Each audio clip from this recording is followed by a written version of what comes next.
Dear Miss Love, ako nga pala si William, 21 years old, kumukuha ng kursong Criminology.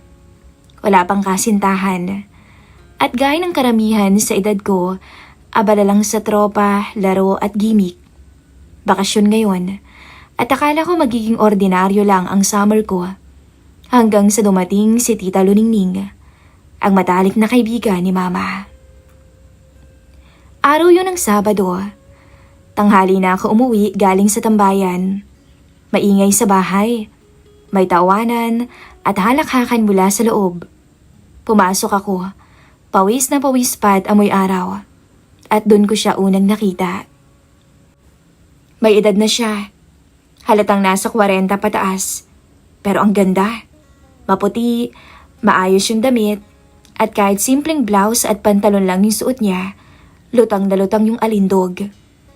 Hindi ko alam kung bakit, pero parang biglang huminto yung paligid ko nung magtagpo ang mga mata namin. Oh, siya nga palang anak ko si William. Sabi ni Mama sa kanya habang nakangiti at pinapakilala ako. Ngumiti ako. Maganda pa ho kayo sa tanghali. Biro ko dito sabay kamot ng ulo. Napangiti siya. Yung tipo ng ngiti na may halong gulat at aliw. Nako, may anak ka palang mambobola, Tess. Sabi niya kay Mama. Mano ho, tita? Sabi ko sa kanya sabay abot ng kamay niya. Ngunit agad niya yung iniwas ng kaunti. Wag na, iho. Nagmumukha naman akong sobrang tanda. Sagot niya sabay tawa. Natawa na rin ako. Pero sa totoo lang, nung mahawakan ko yung kamay niya saglit, may kung anong dumaloy sa dibdib ko. Mainit at malambot at may kakaibang pakiramdam.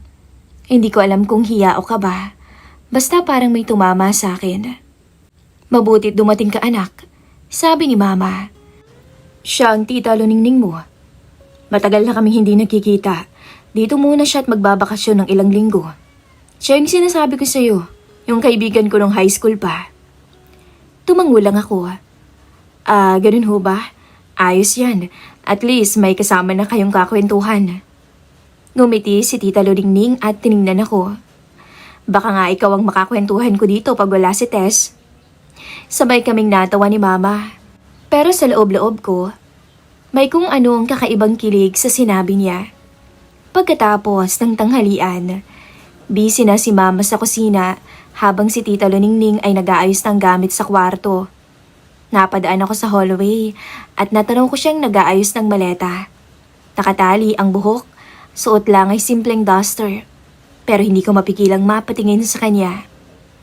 Ang gaan niyang tignan, parang lahat ng kilos niya mahinahon. Yung tipo ng babae na hindi mo mapupuna agad pero habang tumatagal, mas lalo mong nagugustuhan. Uy, William! Sigaw ni Mama mula sa kusina. Pakitulungan mo ang tita mo sa bagahe niya, ha? Agad akong lumapit. Tita, tulungan ko na ho kayo. Grabe. Gentleman pala tong anak mo, Tess, ha? Sigaw naman ito sabay kindat. Ngumiti ako. Kasi po, baka magalit si Mama pag di ako tumulong sa magandang bisita. Napailing siya. Aba, bolero talaga. Tiningnan ko siya at napangiti siya. Ewan ko ba? Pero iba talaga ang dating niya. Hindi katulad ng mga babae sa labas. Siya, may misteryosong nakakaintriga. Kinagabihan, habang nanonood kami ng TV, naupo siya sa may sofa malapit sa akin. Si Mama naman nasa labas, may kausap na kapitbahay. Tahimik kaming dalawa pero ilang beses kong naramdaman na tumitingin siya sa akin. Tapos bigla siyang iiwas. William? Sabi niya bigla. Ilang taon ka na nga ulit? 21 po, tita. Naku, binata na pala talaga. Nung huling naikwento ka sa akin ni Tess, bata ka pa nun at matigas daw ang ulo. Totoo po yun, pero ngayon, mabait na ako. Sigurado ka? Tanong niya. Hindi ako nakasagot kaagad. Nakatingin lang ako sa kanya, sa mga mata niya na para bang nangungusap. O baka napipikon ka sa biro ko, Sabi niya. Hindi po. Gusto ko nga po yung may kausap na marunong ding mang-asar. Marunong makisabay. E di magkasundo pala tayo. Sabi niya sabay tawa. At sa tawa niyang iyon, parang may kung anong lumambot sa loob ko. Hindi ko maipaliwanag, pero gusto kong mas makilala pa siya. Kinabukasan, maaga akong nagising. Pagkalabas ko, nakita ko siyang nagkakape sa may terrace. Ang ganda niyang tingnan sa umaga. Suot lang niya ay simpleng puting damit at short. Buhok niya ay medyo magulo pa, pero natural lang. Maaga kang nagising? Sabi ko. Hindi masyadong nakatulog. Hindi talaga ako sanay sa katahimikan ng probinsya. Sagot niya nang nakangiti. Lumapit ako. Masasanay rin po kayo, lalo na't ako ang makakasama niyo lagi sa umaga habang nagkakape. Biro ko. Loko ka talagang bata. May kasamang pambobola palagi. Sabi niya, pero tumawa rin. Sige na, kumuha ka na ng tasa. Sabayan mo na akong magkape. Nagtimpla ako ng kape at pagkatapos ay umupo sa tabi niya. Tahimik lang kami saglit at pinapanood yung mga ibon. Tita, sabi ko. Lagi po ba kayong busy sa Maynila? Halos araw-araw. Sa opisina, puro trabaho. Kaya nga gusto ko munang magpahinga dito. Gusto kong ma-feel ulit yung simpleng buhay. E di sakto ho pala na dito kayo napunta. Napangiti siya. Alam mo, hindi ko alam kung bakit parang ang gaan-gaan agad ang loob ko sa'yo. Napatingin siya sa akin. Saglit lang. Pero parang tumigil ang mundo ko. Siguro kasi mabait ka? Sabi niya pero mahina ang boses. At marunong din mambola. Pwede rin po. Sagot ko. O baka naman kasi bukod sa gwapo ako maganda rin kayo kaya magkasundo tayong dalawa agad. Tumawa siya, pero may halong hiya. Ay nako, baka marinig tayo ng mama mo niyan. Hindi po, tulog pa po yun wala pang 7:00. Nagkatinginan kami. At sa sandaling yun, parang may kakaibang koneksyon. Hindi ko alam kung ano yun. Respeto, paghanga, o baka simula ng isang bagay na hindi ko pa maintindihan. Ang alam ko lang, mula nung umagang yun, hindi na naging ordinaryo ang bakasyon ko. At sa bawat ngiti ni Tita Luningning, lalo kong nararamdaman na may kung anong kakaiba sa pagitan naming dalawa. Lumipas ang ilang araw, naging mas malapit kami ni Tita Luningning. Madalas akong sumasabay sa kanila ni Mama ng almusal. Minsan nagkakape sa terrace habang nagkukwento siya tungkol sa anak niyang nasa abroad. Palagi niyang sinasabi kung gaano siya kasaya na may nakakausap daw siya rito kahit papaano. Isang araw, habang nag-aalmusal kami, sabi ni Mama William, baka gabihin ako ng uwi ha? May asikasuhin lang ako sa bayan, huwag kang aalis. Baka mamaya pumunta ka sa mga barkada mo para may kasama dito ang tita mo, okay? Bago pa ako makasagot, nagsalita si Tita Luningning.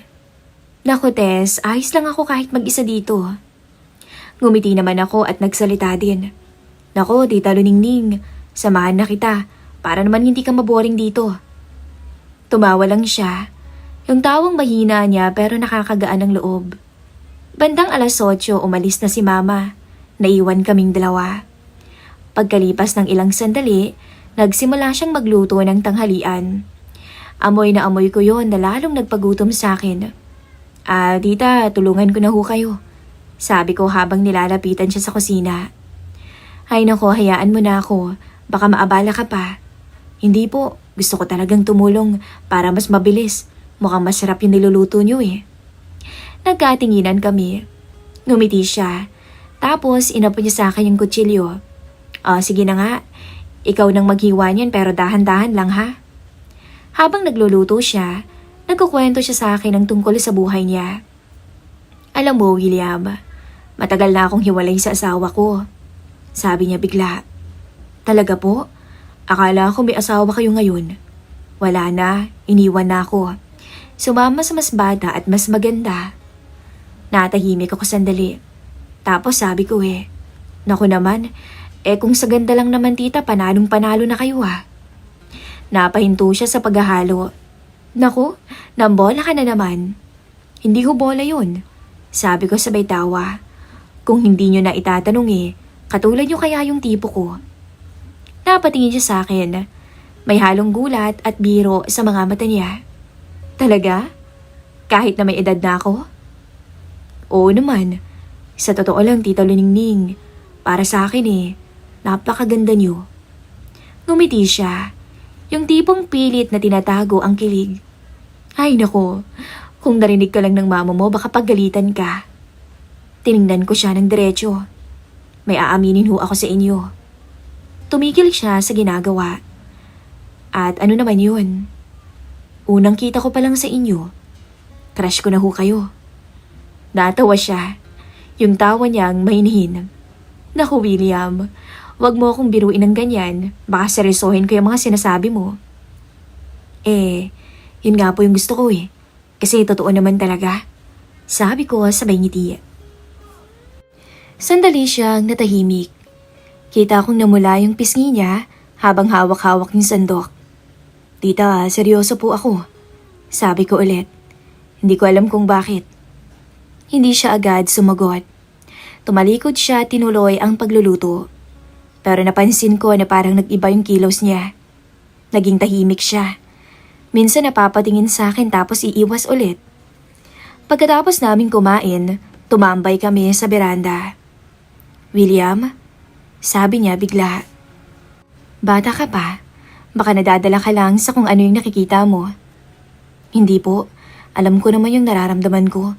Hindi ko nga humaintindihan kung bakit kayo pero wala kayo talaga. Tumingin siya sa akin ng seryoso.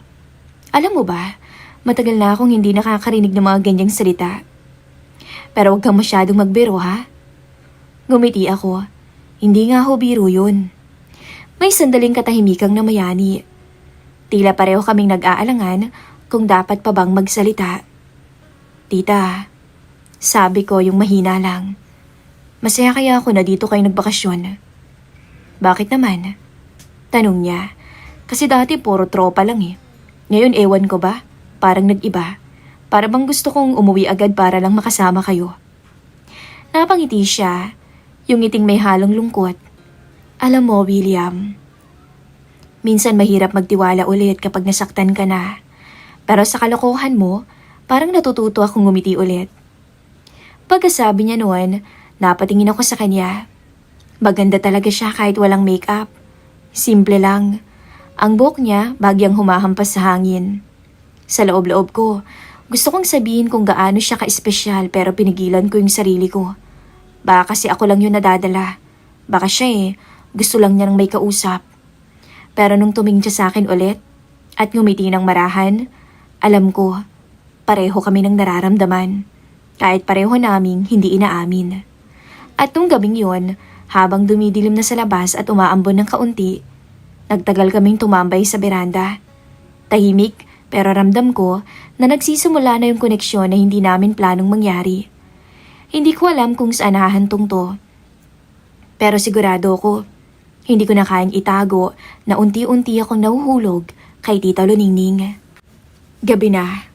Si Mama hindi pa rin umuuwi mula sa bayan. Ako naman ay nakaupo sa sala habang nakatutok lang sa TV na mahina ang volume. Si Tita Luningning, kakalabas lang galing sa kwarto niya. Nakapambahay lamang to. Isang simpleng cotton dress, kulay asul. Pero sa tingin ko, kahit anong isuot niya, maganda pa rin talaga siya. Hindi ka pa matutulog, William? Tanong niya habang inaayos ang buhok niya. Hindi pa po, tita. Hindi pa rin naman ako inaantok Kayo ho? Tanong ko. Siguro mamaya. Nainitan pa kasi ako Sabi niya sabay upo sa may sofa. Ilang hakbang lang ang pagitan namin. May mga sandaling nagkakatinginan kami, pero pareho kaming umiiwas. Tita, sabi ko sa wakas, pwede po ba akong magtanong? Tanong ko. Sige, ano yun?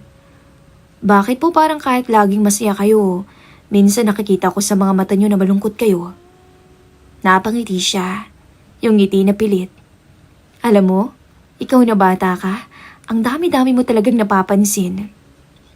Alam mo William, siguro kasi matagal na rin ako nag-iisa. Alam mo na, walang asawa, walang kasama, walang nag-aalaga.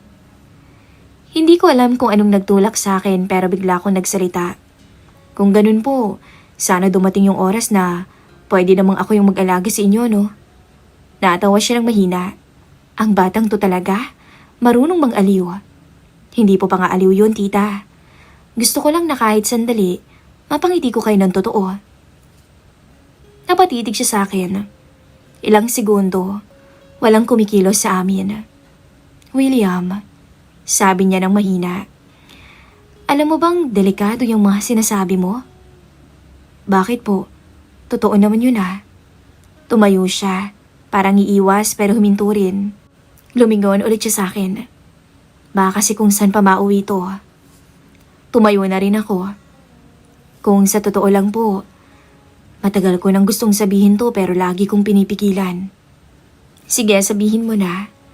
Sabi niya pero halata sa boses ang pag-aalinlangan. Gusto ko po kayo, tita. Hindi ko alam kung kailan nagsimula. Pero tuwing nakikita ko kayong masaya, parang gusto kong laging nandyan. Tuwing nakikita ko kayong malungkot, parang gusto ko kayong pasayahin. Gusto ko kayong yakapin. Natahimik siya. Tapos lumapit ako ng bahagya. Hindi ko siya hinawakan agad, pero nagtagpo ang mga mata namin. Walang salita, wala ring maraming sinasabi.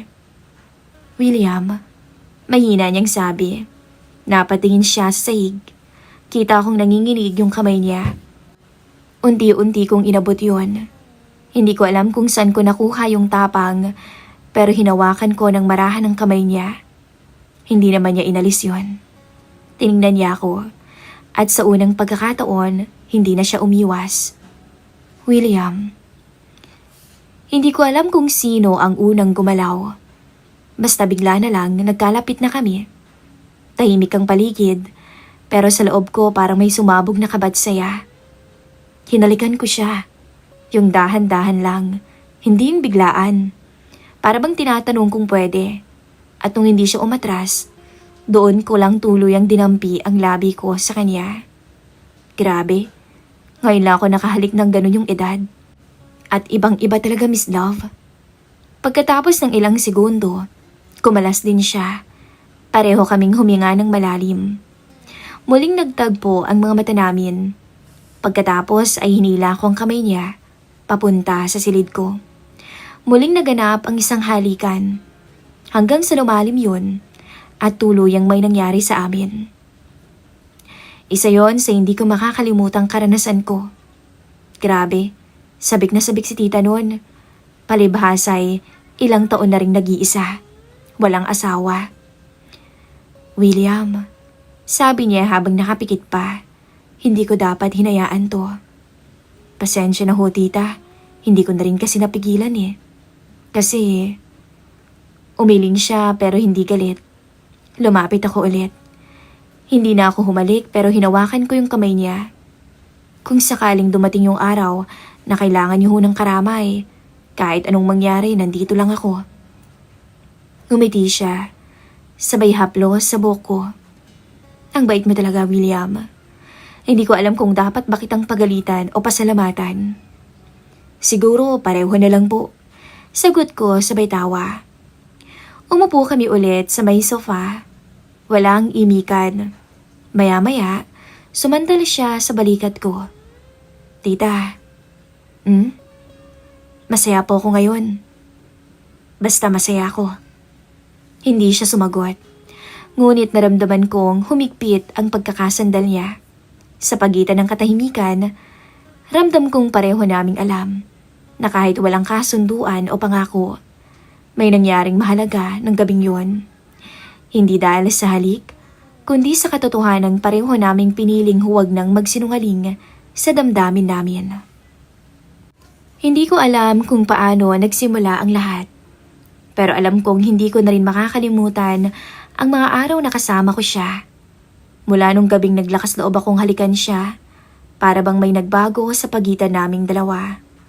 Hindi na kami nag-usap tungkol doon, pero tuwing magkakatinginan kami, parang may lihim na alam naming kami lamang ang nakakaintindi. At lumipas pa ang mga araw na punong-puno ng mga katahimikan. Pero sa bawat ngiti niya, may halong lungkot na hindi niya sinasabi. Dahil alam ko, nalulungkot siya dahil malapit na rin siyang umalis. William, sabi niya minsan habang nag-aayos ng mga nilabhan niya. 1 linggo na lang babalik na ako sa Maynila. Napahinto ako. Parang bigla akong nawala sa sarili. Ang bilis naman. Parang kahapon lang nung dumating kayo ah. Ngumiti siya. Yung paborito kong ngiti niya. Yung parang tinatago ang lungkot sa likod ng lambing. Ganun talaga. Pag masaya ka, mabilis lumilipas ang araw. Anak ka ng kaibigan ko, dapat nga, nandito ako para mag-relax. Ang kaso, binago mo yung takbo ng isip ko. Natawa siya pagkatapos noon. Pero ako hindi, kasi alam ko kung anong ibig niyang sabihin. Simula noon, mas lalo kaming naging malapit. Pero kapag may mga kapitbahay o may mga tao sa paligid, hindi kami ganun na naglalapit. Pero sa gabi, kapag tulog na si Mama, naririnig ko yung mahihinang yabag niya sa pasilyo. At minsan, mararamdaman ko ang marahang paglapit niya sa pinto ng kwarto ko. At doon, muli kong pupunan ang pangangailangan niya na alam kong matagal lang hindi na ibibigay sa kanya. Hindi na niya kailangang magsalita. Sapat na ang titig niya para maintindihan ko ang gusto niyang iparating, na pareho naming ayong matapos ang mga sandaling yon. Huling gabi niya yon sa bahay. Nagkape kami sa labas, sa ilalim ng mahinang ilaw sa beranda. May hangin pero hindi naman malamig. Bukas, aalis na ako. Mahina niyang sabi. Tumango lang ako. Alam ko po. Salamat ha, sa ginawa mo sa akin dito. Naging masayang bakasyon ko dahil sa'yo. Ngumiti ako pero pilit. Napatingin siya sa akin. Hindi siya nakangiti. Ilang segundo kaming walang imikan, hanggang siya na mismo ang unang lumapit. William, mahina niyang tawag. Po, sagot ko. At doon, hindi ko na napigilan ang sarili kong lumapit din. Dahan-dahan. Hanggang maglapit ulit ang mga labi namin. Hindi yun katulad nung una. Mas mabagal, mas may damdamin. Para bang pareho naming alam na ito na yung huling beses. Mainit yung kamay niyang nakahawak sa pisngi ko. At ako na may marahang hinawakan ng kamay niyang yun. Ayokong bitawan, pero alam kong kailangan. Pagkatapos nun, nagyakap kami ng matagal. Walang salita, walang pangako. Pero sa pagitan ng yakap namin, naramdaman ko ang tibok ng puso naming pareho. Mabilis, totoo, at pareho ring takot. William, bulong niya, halos pabulong lang sa tenga ko. Bata ka pa. Isipin mo na lamang na magandang karanasan ang naranasan mo sa akin. Isang pangyayari na parehas nating hindi makakalimutan at dadalhin natin habang buhay. Kinabukasan, maaga pa lang nag-aayos na siya. Nakita ko siya sa may sala, hawak yung maliit na maleta niya. Si Mama, abala rin sa pagtulong sa kanya at pakikipagkwentuhan. Tahimik ko siyang pinagmasdan. William, sabi ni Mama, ikaw na lang ang maghatid kay Tita Luningning mo sa sakayan ha? Tumango ako. Ayokong ipahalata, pero mabigat sa dibdib ko. Habang nasa tricycle kami, wala kaming imikang dalawa. Pinagmamasdan ko siya. Maayos ang suot niya, may simpleng pulang lipstick sa labi niya, at yung buhok niyang nakapusod, na paboritong-paborito ko. Pagdating namin sa terminal, binaba ko yung maleta niya. Salamat William, sabi niya habang inaayos niya yung bag. Salamat sa lahat. Magpakabait ka ha? Magpakabait kang bata. Hindi ho ako bata, tita. Sagot ko sabay ngiti. Tumawa siya ng marahan. Oo nga pala, hindi ka na nga pala bata. Pagkatapos noon, humakbang na siya palayo. Pero bago siya tuluyang makalayo, lumingon siya ulit. Alagaan mo ang mama mo ha? Opo, tita. Sagot ko. At sana po, magkita pa tayo ulit. Ngumiti siya. Pero ngayon may konting luha na sa gilid ng mga mata niya. Baka, sa ibang pagkakataon, William, magtagpo ulit tayong dalawa. Nung sumakay na siya at habang umaandar yung bus, nakatingin siya sa labas ng bintana, diretso sa akin. Tinaas ko yung kamay ko at kumaway. Gumanti naman siya at yung mga sandaling yun, parang huminto yung mundo ko. Pag-uwi ko ng bahay noon, napakatahimik. Pumasok ako sa kwarto at doon ko lang naramdaman yung bigat ng lahat. Pero kasabay din noon, may kakaibang saya. Yung pakiramdam na kahit sandali lang, naging totoo yung naramdaman namin. Hindi man para sa panghabang buhay, pero sapat para may itago sa puso ko habang buhay. Ngayon, Miss Love, tuwing naaalala ko si Tita Luningning, hindi ko na iniisip yung halik o yung mga gabi naming magkasama. Ang naiisip ko yung ngiti niya, yung tawanan, at kung paano niya ako tinuruan kung anong ibig sabihin ng damdamin.